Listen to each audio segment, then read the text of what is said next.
ଆରେ ଭାଇ ଜୟ ଜଗନ୍ନାଥ। ଆପଣ ମାନେ କେମିତି ଅଛନ୍ତି? ମୁଁ ଆଶା କରୁଛି ଆପଣ ମାନେ ବହୁତ ଭଲ ଥିବେ। ମୁଁ ଆଜି ଦୋକାନରୁ ଟିକେ ଲେଟରେ ଆସିଲି। ଦେଖିପାରୁଥିବେ କେତେ ଜୋର ବର୍ଷା ହଉଛି। ମୁଁ ଟୋଟାଲ ଗୋଟା ପୁଣି ଓଦା। ଏଟାକୁ ଛାଡ଼ିଦବ ମାନେ ଦେଖନ୍ତୁ କୋଉ ଭଳିଆ ଉଡୁଛି। ଉଡି ଉଡି ପୁରା ପାଣି ଛିଟକା ପଡୁଛି। ମୁଁ ଟୋଟାଲ ପୁରା ଓଦା।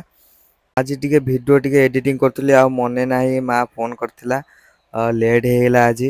ଯେତିକି ଜୋର ଘଡ଼ଘଡ଼ି ବିଜୁଳି ମାରୁଥିଲା ମୁଁ ମାନେ ଘଡ଼ଘଡ଼ି ବିଜୁଳି ଯେତେବେଳେ ମାରୁଛି ସେଇ ଟାଇମରେ ମୁଁ ଭାବୁଛି ମୋର କିଛି ହେଇଯିବନି ତ। ଯାହା ହଉ ଠାକୁରଙ୍କ ଦୟାରୁ ମୋର କିଛି ହେଲା ନାହିଁ। ମୁଁ ଆରାମସେ ଯାଇକି ପହଞ୍ଚିଗଲି ଘରେ। ଘରେ ପହଞ୍ଚିଲା ପରେ ଯୋଉ ଉଦ୍ୟମ ମଧ୍ୟମ ହେଲା କୁହନି ଭାଇ କୁହନି। ଏଣେ ଜୋର ବର୍ଷା ହଉଛି ବର୍ଷା ଛାଡୁନି ଜୋର ଭୋକ ଲାଗିଲାଣି। ଆପଣ ମାନଙ୍କୁ ଶୁଣଉଛି ବର୍ଷାର ସାଉଣ୍ଡ ଟା କୋଉ ଭଳି ଜୋର ମାନେ କେତେ ଜୋର ବର୍ଷା ହଉଛି କୋଉ ଭଳି ସାଉଣ୍ଡ ସବୁ ହଉଛି। ହେଲେ ମୁଁ ଏଡିଟିଂରେ ବ୍ୟସ୍ତ ଥିଲି ଆଉ ଏତେ ବି ଧ୍ୟାନ ଦେଲି ନାହିଁ। ଦେଖିଲା ବେଳକୁ ବର୍ଷା ଜୋର ଉଠିକି ଆସିଲାଣି। କେତେ ଜୋର ବର୍ଷା ହଉଛି। ରହୁଛି ଜୟ ଜଗନ୍ନାଥ।